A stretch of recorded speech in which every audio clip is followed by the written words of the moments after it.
اعوذ باللہ من الشیطان الرجیم بسم اللہ الرحمن الرحیم یا ایھا الذین آمنوا لا تبطلوا صدقاتکم بالمن والأذى۔ اللہ تعالیٰ کا ارشاد ہے، اے ایمان والو، تم اپنے صدقات کو ضائع نہ کرو احسان جتلا کر اور تکلیف دے کر۔ کالذی ینفق مالہ رئاء الناس، اس شخص کے صدقے کی طرح جو لوگوں کو دکھانے کے لیے مال خرچ کرتا ہے۔ ولا یؤمن باللہ والیوم الآخر، نہ تو اس کا اللہ پر ایمان ہے اور نہ یوم آخرت پر۔ اس آیت کریمہ میں اللہ تعالیٰ نے جو خطاب کیا ہے وہ یا ایھا الذین آمنوا کے ساتھ ہے، اور یہ خطاب بڑی اہمیت کا حامل ہوتا ہے۔ اسی لیے عبداللہ بن مسعود رضی اللہ تعالی عنہ فرماتے ہیں کہ اذا سمعت اللہ یقول، جب تم یہ سنو کہ اللہ یوں کہہ رہا ہو یا ایھا الذین آمنوا، تو اپنے کان لگا لیا کرو، کیونکہ اس کے بعد اللہ تعالیٰ یا تو کسی خیر کا حکم دے گا یا کسی شر سے منع کرے گا۔ اس لحاظ سے یا ایھا الذین آمنوا کا جو خطاب ہے یہ بڑی اہمیت کا حامل ہوتا ہے۔ لا تبطلوا صدقاتکم بالمن والأذى، تم اپنے صدقات کو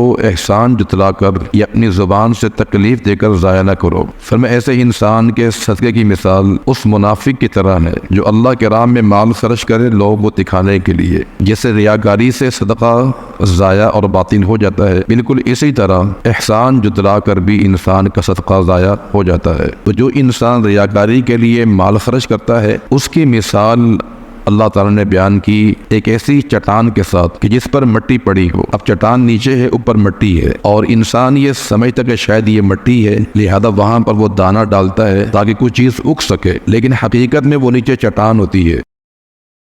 اب اچانک بارش برستی ہے جس کی وجہ سے وہ مٹی وہاں سے بہہ کر چلی جاتی ہے اور نیچے سے وہ مضبوط چٹان باہر نکل آتی ہے۔ یہاں جو تشبیہ دی ہے ریاکار انسان کے صدقے کو چٹان کے ساتھ دی ہے کہ جیسے کہ انسان کھیتی باڑی کرنے والا انسان یہ سمجھتا ہے کہ یہ مٹی ہے، حالانکہ وہ مٹی نہیں ہوتی بلکہ بارش آنے کے ساتھ وہ مٹی وہاں سے چلی جاتی ہے، وہاں کوئی چیز اگ نہیں سکتی۔ بالکل اسی طرح جو انسان ریاکاری کے لیے مال خرچ کرتا ہے وہ اپنے تئیں یہی سمجھتا ہے کہ جو خرچ کر رہا ہوں وہ اللہ کی بارگاہ میں قبول ہو رہا ہے، حالانکہ وہ قبول نہیں ہو رہا ہوتا بلکہ وہ ضائع اور برباد ہو جاتا ہے۔